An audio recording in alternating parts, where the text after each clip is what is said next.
The Atlantic Beach Bridge, Part 1. I'd like a little bit of your attention to describe a curious phenomenon. The one and only toll bridge in Long Island is right here. It operates to ensure that the good people of Far Rockaway, Queens, New York City, remain on their side of the bridge. The barrier of the Atlantic Beach Bridge is an attempt to preserve the suburban splendor of Atlantic Beach. This is an incorporated village that sits on the western tip of my home island, which is the precarious sandbar that makes up the Long Beach Barrier Dune Island. So people are willing to put up with a whole lot of nonsense and fraud if being told that the racket is essential to preserve their imperiled quality of life.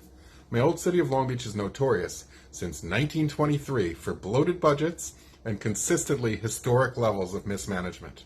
Would you expect anything different when describing this disaster of a toll bridge, an infrastructure project that should have been paid for itself and paid off the initial bonds in the 1950s?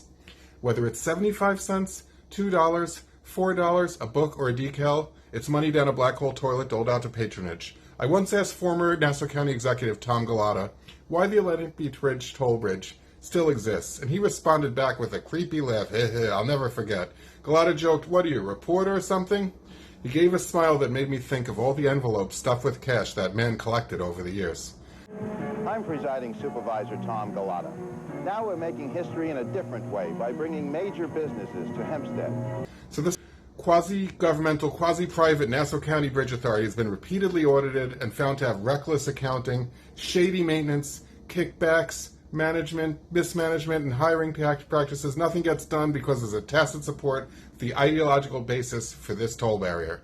Never mind the other 2 out of 3 entrances to the island, the Long Beach Bridge and the Loop Parkway from the Meadowbrook by Jones Beach, are completely free. It is a socioeconomic divide that will not be bridged by doubling or even quadrupling the tolls. We need to develop a Manhattan Project for renewable energy. With imminent climate and livability threats, time's up for making the peripheries of prosperous major metropolitan areas dependent upon single-family homes and infernal combustion vehicles. Time's up for subsidizing fossil fuels and penalizing sustainable systems of human interactions.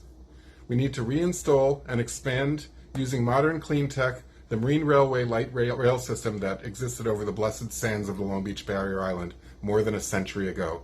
End all regressive taxes and tolls, and transit fares for that matter.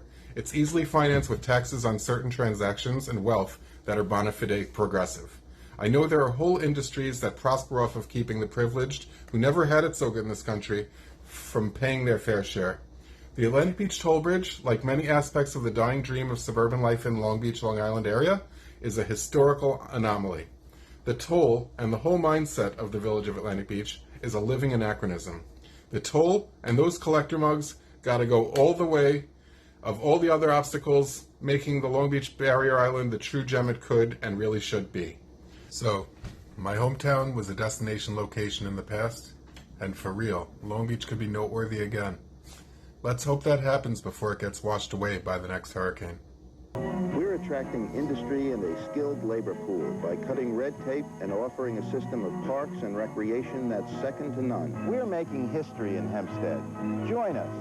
Call our industrial development agency.